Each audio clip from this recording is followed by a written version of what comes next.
The budget reduction known as sequestration is upon us.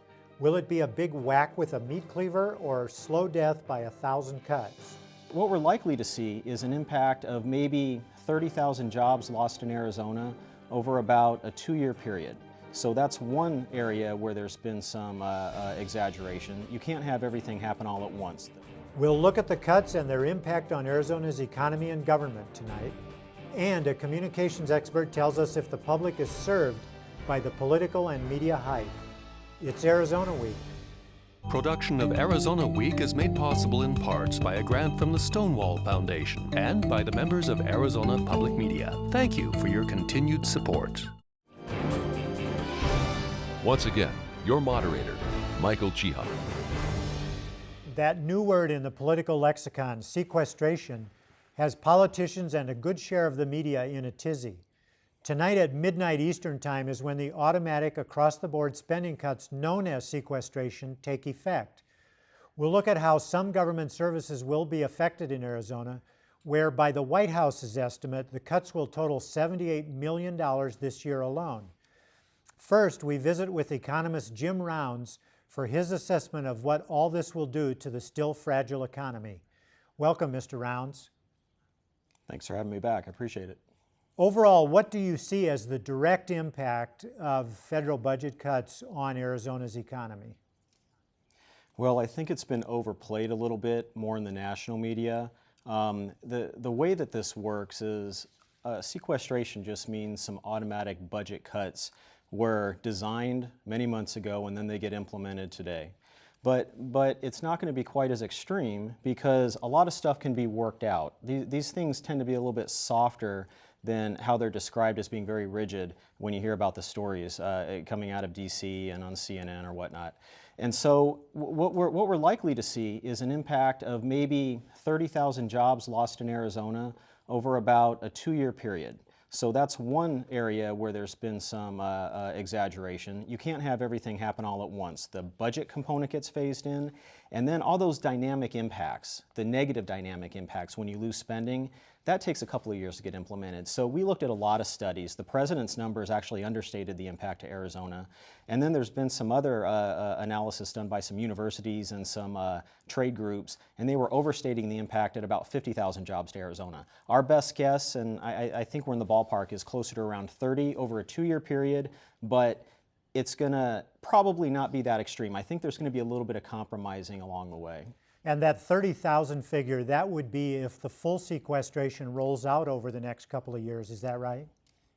That would be the full impact, and that doesn't just include the direct spending cuts that result in contractors and Department of Defense budgets losing their jobs or going to a 4-day work week. That includes the dynamic effects. So say a little bit of less retail activity down at the local McDonald's or at Walmart. So it includes all the spin-off activity as well. So it sounds like a very large number, but it actually only represents about 1/4 to 1/5 of the growth that we're projecting for Arizona during the next 2 years. So we're actually talking about dampening our rate of growth in Arizona only by a small amount. We'll be fine statewide. Where the problems occur are more at these sub-regional levels. And talk about those a little bit. You were saying defense spending has a big impact in some of those sub-regional levels in the state. For example, Cochise County, where Fort Huachuca's big Army installation is. Yeah, that's right. A big portion of Sierra Vista is dependent on defense spending, and so they would have a disproportionate negative impact from the sequestration, but we don't know what that full number is going to be. And I think what's also going to happen is, even though the cuts have been described as being across the board, which means every single program is impacted about the same, within the next couple of weeks, and I feel very strongly about this, the very first compromise is going to be to let the different departments cherry pick where they want to cut. So they first come up with that $85 billion in total spending cuts, but then at the more micro level, they can cherry pick where the reductions occur, which is going to reduce the employment impact some. But Sierra Vista, I'm concerned about. I'm concerned about Tucson in the longer term with Davis-Monthan. In fact, I'm starting to be more and more concerned about the Tucson region over the next decade. This is just adding to the concern. Now, as the politicians interpret the facts around this, and then as we in the media reinterpret those facts, Are we planting inaccuracies in the figures and in the factual information that's going on? What are you seeing in that regard? I think it's less planting inaccuracies. It's more that people just don't know how this is going to play out. So, for example, we hit the date where the budget cuts officially occur, but it's a budget. It can be changed later. So the very first thing you're going to see, and I think this will be one of the first things that occurs, again, is giving more flexibility to the cuts. Then over the next 2 or 3 months, I think that $85 billion figure is going to come down some. So there's going to be some programs that are hit hard. There's some programs that can't be impacted. So you're not going to see Social Security, you're not going to see Medicaid. I think there's a very limited formula impacts on Medicare. And so a disproportionate amount of the cuts are going to occur in defense and then some other programs.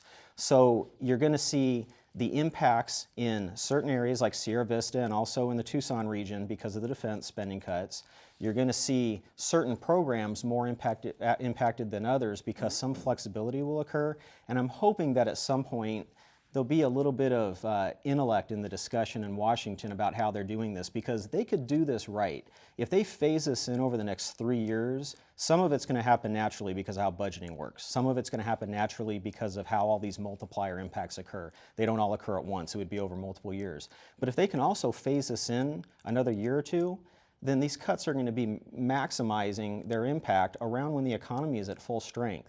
So if they can maybe tweak it a bit, I think we're going to be just fine. But again, certain submarkets, I'm not sure where the military spending activity is going to come from if we see DOD cuts regardless of sequestration over the next decade. And that's why the extra concern for southern Arizona. And then when people hear that there's uncertainty about what will happen, that uncertainty itself has an impact on the economy. Talk about that a little bit. You hit on something very important. The risk of the tax increases, which that issue was for the most part resolved already, impacted the economic data over the last 6 months. That's what I saw. The risk of the budget cuts, just the discussion of it, impacted the economic data for the last 6 months. So some of the impact has already been realized. But because this isn't just a hard date and they're going to be kind of dickering with this over the next several months, it just means that we're going to have more of the year that falls under that uncertain category, which means it might dampen our economic growth in this calendar year. So I was expecting a very strong next fiscal year starting in July. Some of this risk may roll into that fiscal year just a bit for the state. So everyone is talking about the importance of getting the federal debt and the budget deficit under control. How can those things be accomplished without really harming the economy? Well, you have to do it strategically and you have to do it at the right time. But one thing to keep in mind is you can cut a massive percentage of the federal budget and we're still in a deficit situation. And so what they need is a plan to get things resolved over the next 10 or 15 years. You can't do it overnight. And that's why, even though I like the idea of sequestration, which just means they're having to balance their checkbook a bit, if they can phase it in, there's nothing wrong with doing that. And we have just about a minute remaining, Mr. Rounds. In that time, give us your assessment on whether any or parts of this are going to cause us to go into another recession, either in Arizona or nationally. No recession. I saw one estimate where it was going to lop off about 2/3 of GDP this calendar year. 2/3 of 1% of GDP? 2/3 of the expected growth. So instead of growing by 2%, we'd lose about 2/3 of that. That's been overstated. It's probably going to lop off about 1/3 of the expected growth nationally on GDP if the full sequestration happens, which I don't think it will. And again, in Arizona, and we determine whether or not we're in a recession based on employment for the most part, 1/4 to 1/5 of our expected growth will be chipped off, but we're still going to be growing at a decent rate. So statewide, we're going to be just fine. Jim Rounds, Senior Economist with Elliott D. Pollock and Company in Scottsdale. Thanks for speaking with me. Good to see you. Now, some facts and figures on the budget cuts as they may affect Arizona. Officials at Davis-Monthan Air Force Base in Tucson say 3,100 civilian workers for the Air Force statewide would have to take furlough days in the next 7 months, and flight training could be curtailed. The White House says education services could be trimmed by $30 million or more statewide, including a potential cut to Head Start programs. To discuss that, Margaret Malloy joins me. She's Executive Director of Tucson's Child Parent Centers, which run local Head Start programs. Welcome. Thank you, Michael. How many children served in Arizona by Head Start? There are 22,000 children served every year in the state of Arizona. And how many in southeastern Arizona, your bailiwick? And in southeastern Arizona, we serve 2,760 children through 43 different centers. And what's the budget for that? How much money do you get and where does it come from? Our budget comes from the federal government, and we receive $24 million a year. 24 million, is that for just southeastern Arizona? That's just for southeastern Arizona. And do you know the statewide figure? No, I don't. Okay. What's the potential impact on children of the cuts? You were telling me that you got information from Washington just this morning. Yes, we had not had any information, and then this morning between 7:30 and 9 o'clock, things were finalized apparently, and we received a notice that we should be we are expecting a cut of approximately 5%. 5% of the 24 million? 5% of the 24 million, yes, so well over $1 million. And what will the impact of that be if you had to put that forth in the next few months for children and staffing?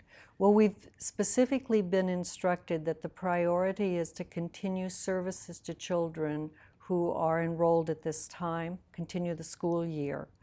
And that we are to continue to provide high quality services and of course the continued focus on health and safety. Because of the way the funding works with the federal government, cuts for child parent center services would take effect in September. So we're good for a few months at least. So we're good for a few months, yes, and we're really focused on what can we do in terms of being in contact with Congress to have this sequestration change, stopped. Look at the values of what America needs, what Arizona needs. Look at what education is needed for very young children. And we really don't have to have this happen. So that's our focus right now. And have you sat down to try to figure out how many children would be impacted, how many staff would be affected by the change of 5%? We specifically, because again of our funding timeline, we have not done that. We never expected this to happen. No one expected this to happen. This isn't good for Arizona, and so our focus is going to be on getting it stopped. And then if their time comes when we must focus on the cuts, then we'll do that. How many people work for child parent centers now? We have over 500 employees. 500, and most of them are in the classroom, I assume? Most of those are at centers, in the classroom, cooking for the children, doing the family support pieces, yes. Most of our employees are out in the fields. If changes have to be made, if reductions have to be made, what's the impact qualitatively on a child as far as development goes in education? Well, the focus, the goal of Head Start is school readiness. And so we're talking about children going into kindergarten ready to succeed, children who know how to write their own name, they know their address, they love books, they're literate, they do early math.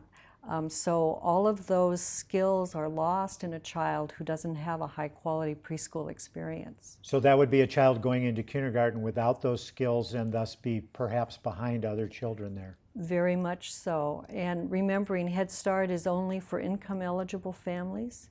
So for a family of 4 to qualify for Head Start, the maximum income is $23,500 a year.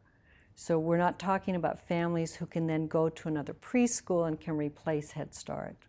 And in terms of families, I'm assuming that sending a child to Head Start or having a child enrolled in Head Start is part of the daycare process for families. Talk about that a little bit. Yes, our families are very much extended families, and so Head Start fills a very specific block of time for the day. Most of our programs are part-day programs, and so the family uses Head Start as part of its child care network and uses family members for the other part. It really makes a good combination for the child and the family. So again, if there's no Head Start service, then that's going to put another stress on families that they're not experiencing now. We have a little less than a minute remaining, and in that time, Ms. Malloy, tell our viewers what they ought to know and be able to do to prevent cuts to Head Start. What they ought to know is that Head Start is a wonderful, strong school readiness program. It is exactly what Arizona needs. And the way they can help Head Start and other programs for children and families is to contact their senators and their congressmen every day and keep asking for action on sequestration. Stop those cuts that aren't necessary, including Head Start's cuts. Margaret Malloy, Executive Director of Child Parent Centers of Tucson, which runs the Head Start program for Southeastern Arizona. Thanks so much for being with us. Thank you for having me. Another aspect of the cuts is federal support for higher education in the form of scholarships, study grants, student loans, and work-study programs. Here to tell us the effects of the cuts for college students in the state is John Nametz, Executive Director of Student Financial Aid at the University of Arizona. Welcome. Good evening, Michael. Glad to be here. What are the effects overall statewide for the three public universities? The effects statewide are very similar and pretty much exactly proportional between the three universities. For example, on the work-study program, we expect to lose about $110,000 at the University of Arizona. ASU's cut will be about $202,000 and NAU $34,000, and that's really proportionate to the number of students and their allocations. And we need to make it clear for our viewers that these cuts would take effect next fiscal year or next school year. Currently, funding won't change. Is that correct? That's correct. This financial aid portion of the sequestration does not begin until the next academic year. And let's talk about what the effects are here at the University of Arizona. How many students do you think will be affected by changes in their financial aid in the next year?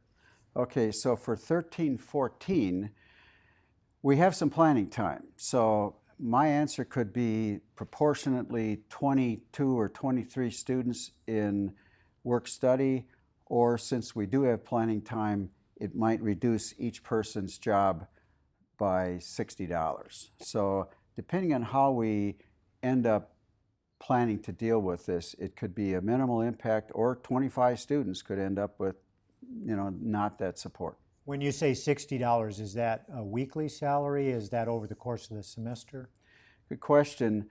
Our average, which is not always the typical job, average job on the federal work-study program is about $2,500 during the academic year. So $60 would mean $2,440 for that average student. Students working in my office are more likely the financial aid office are more likely to earn close to $6,000 during the academic year. And this is money that students earn by doing work on campus in necessary jobs, for example, in the department that you run. Scholarships and other financial aid, Pell Grants, for example, which is a big part of the federal subsidy, if you will, to student education. What's going on with those? Okay, Pell Grant is the story we don't know yet. So Pell Grants will not be impacted, will not be in 13-14. So this year they're safe. Next year Pell Grants will not be impacted. And to give a little metric there, Pell Grants bring in around $45 million to the University of Arizona undergraduates, about 10,500 students. Next year, no impact. After that, I don't know.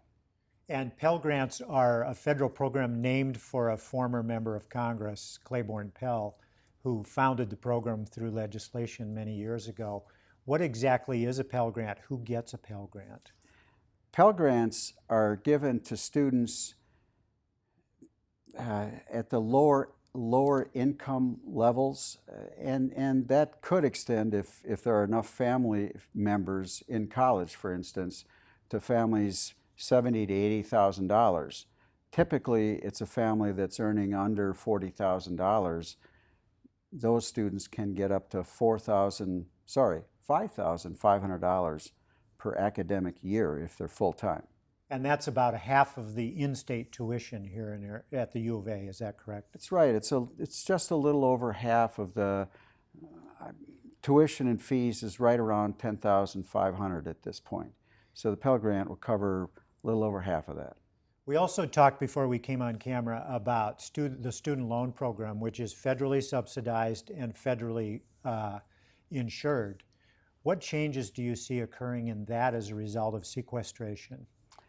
What we're told at this point is that it's going to increase the student loan origination fees. And it's kind of hidden in the fine print, but for example, on a Stafford loan, the direct loans that our students receive right now, there's a 1% origination fee. And that on a $10,000 loan is $100, okay? It's going to go to 1.053, so it'll be $105.30. So the origination fee will go up $5.30 on a $10,000 loan. So that's a minimal impact for the students.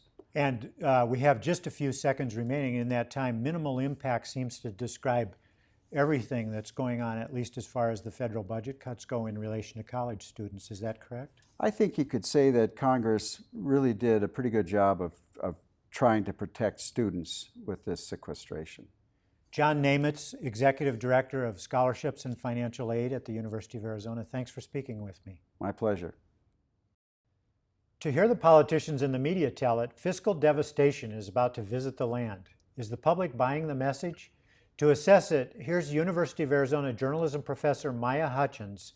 Professor Hutchins studies what leads people to engage in political discussions and seek media content, and how those experiences influence their political knowledge and engagement.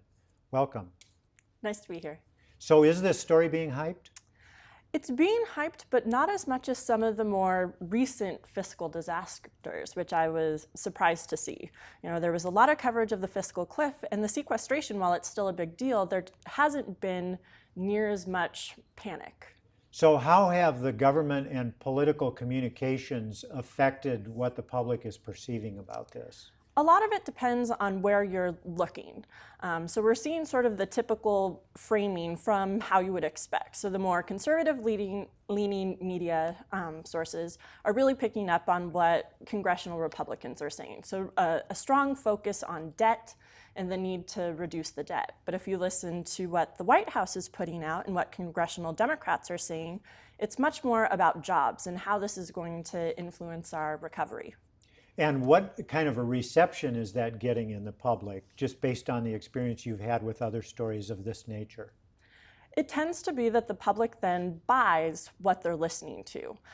So if you talk to public that focuses more on sort of the Republican angle, they're much more concerned about the debt and whether we need to reduce the debt. The debt is going to have this really devastated effect. But people who listen to the Democrat-leaning media tend to be much more concerned about how this is going to affect jobs, the economy, and unemployment rates. Now, the messages are coming from politicians and government officials, but the media are the filters. Mm-hmm.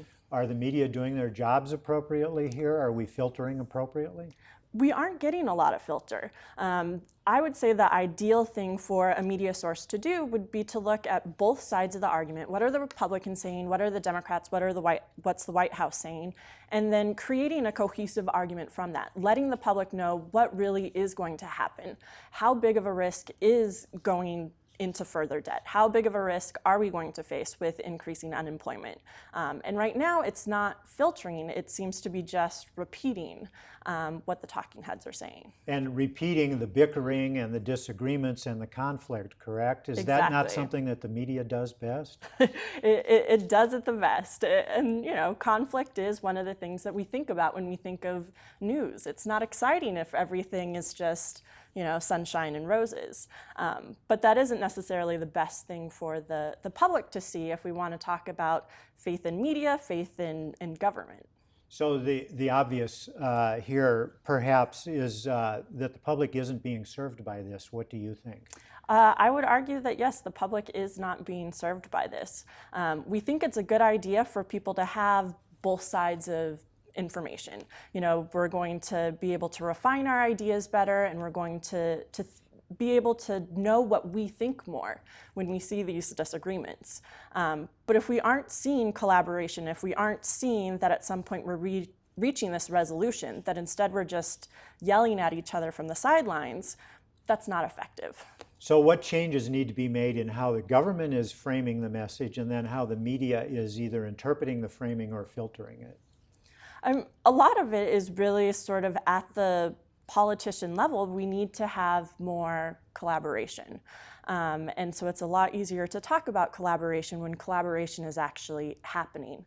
But I think that's something that the media should be talking about more, this need for the collaboration and this need for compromise, instead of just getting your point across and thinking that your point is the only one that's worthy of being listened to. And how can the media do that and still at least maintain a facade, if you will, of objectivity? That is a harder thing to do. You know, sometimes I would argue that maybe the media doesn't need to be as objective as it is, where we're giving sort of equal weight to both sides of the issue. You know, sometimes equal weight isn't always appropriate. And it's the media's job to interpret as well, instead of just telling us what's out there. Now, over the years and perhaps over the centuries in the American democracy, there's been a mistrust, a healthy mistrust for the most part, of institutions, government, politics, the media. Is this adding to that mistrust beyond a healthy realm? Absolutely. If you look at sort of faith in Congress, faith in institutions, it's at one of the lowest levels that it's been in a while. A really good book came out last year by Manon Ornstein, who really talked about sort of the level of dysfunction, essentially, in Congress and media and government. And it doesn't seem to be getting better. Instead, it's just increasing or staying the same. Maya Hutchins, Professor of Journalism at the University of Arizona School of Journalism, thanks so much for speaking with me. Thanks for having me. More information on the federal budget cuts is on our website, azpm.org. That's our program for Friday, March 1st, 2013. Next Friday, we'll bring you an in-depth report from the annual Water Conference in Tucson. For Arizona Week, I'm Michael Chihak. Production of Arizona Week is made possible in parts by a grant from the Stonewall Foundation and by the members of Arizona Public Media. Thank you for your continued support.